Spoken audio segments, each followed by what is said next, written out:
So we're going to talk about this model, y equals mx plus b, and the different ways we can write it. So we're going to do it in a number of smaller lessons. So the first one here, we're going to talk about writing the model either given specific values or given a specific line. Now, if we're given specific values, it's actually really easy. It's probably the easiest way to do it. We know this is the model, y equals mx plus b. Remember, x and y are these algebraic placeholders. They're telling us that we're, basically on this Cartesian plane and we have some dots on this line. So it's always x and y. They always sit there for our structure. So it's always y equals, something x plus something.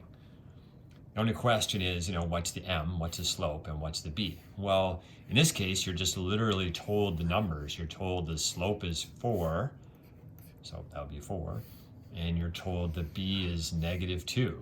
So you would just plug in there, -2. Now you would rewrite this, y equals 4x. We never really write plus -2. That's the same thing as -2.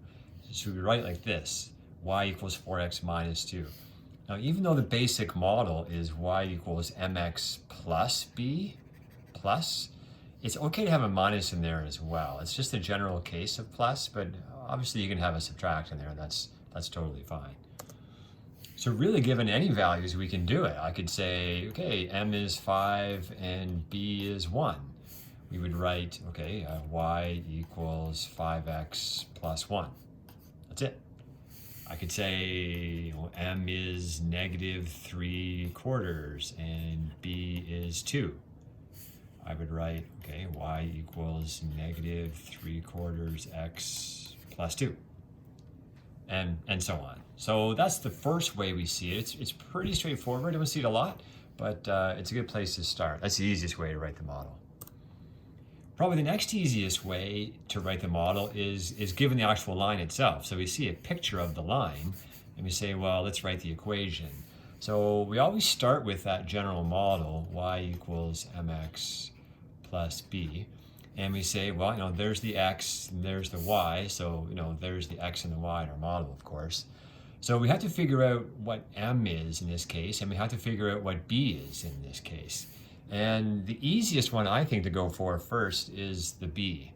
Because remember, the b stands for the beginning or the start, or where it hits the y-axis. Typically, the beginning value, with a lot of the examples we've done up to this point, we only sort of had this upper right quadrant and all of our dots started there. And it was like, working at whatever it is, No Frills or East Sides, and you start at $20 and then you move on with your shift, and we had 1 hour, 2 hour, 3 hours.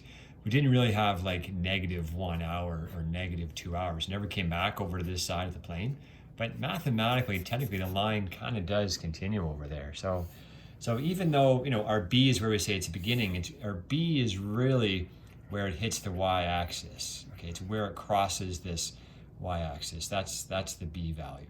So we just look at it and we say, well, we know our scale. If that's 5, that's 1, right? 2, 3, 4, 5.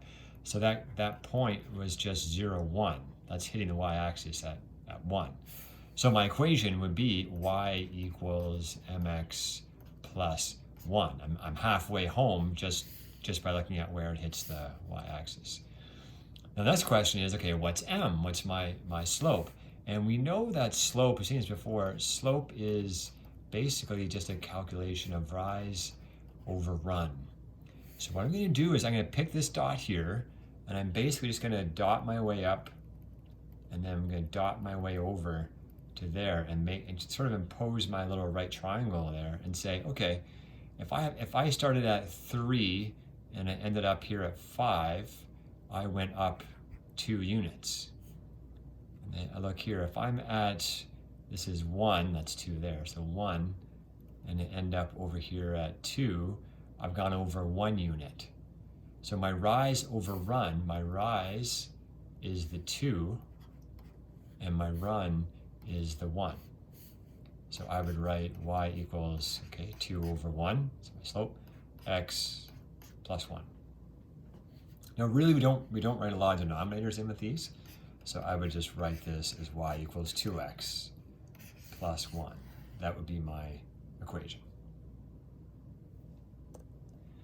Next example here, again, always start with the general model, y equals mx plus b. I'm going to go for my b first. It's right here. I'm going up 1, 2, 3. So that's hitting at 3. So my y is mx plus 3.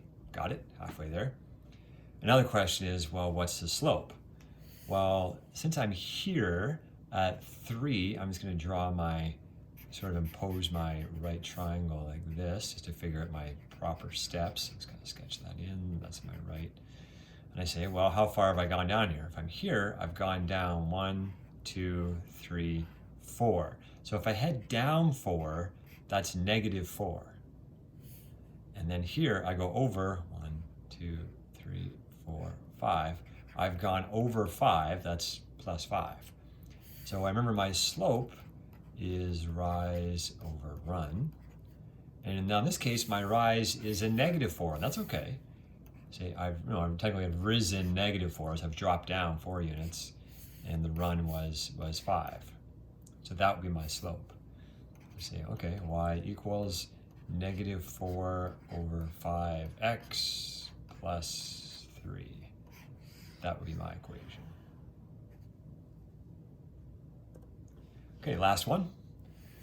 Same thing, I'm gonna write the equation, y equals mx plus b. And of course, you'll get really good at this with practice. I see here, I'm hitting my y-axis at 1. So y equals mx plus 1. And then I just have to go for my slope, which is rise over run. I'm just gonna count blocks. There's my, I'll just throw in my right triangle here, just kind of scratch it on. How far up have I gone? I've gone up 2. And how far over have I gone? I've gone over 1. So from this point up to over 1, I'm back on my line. So my rise is 2, my run is 1. I'll write that y is 2 over 1x plus 1. And again, I'll drop that 1 off the bottom. Y equals 2x plus 1. Okay, take a look at the posted sheets.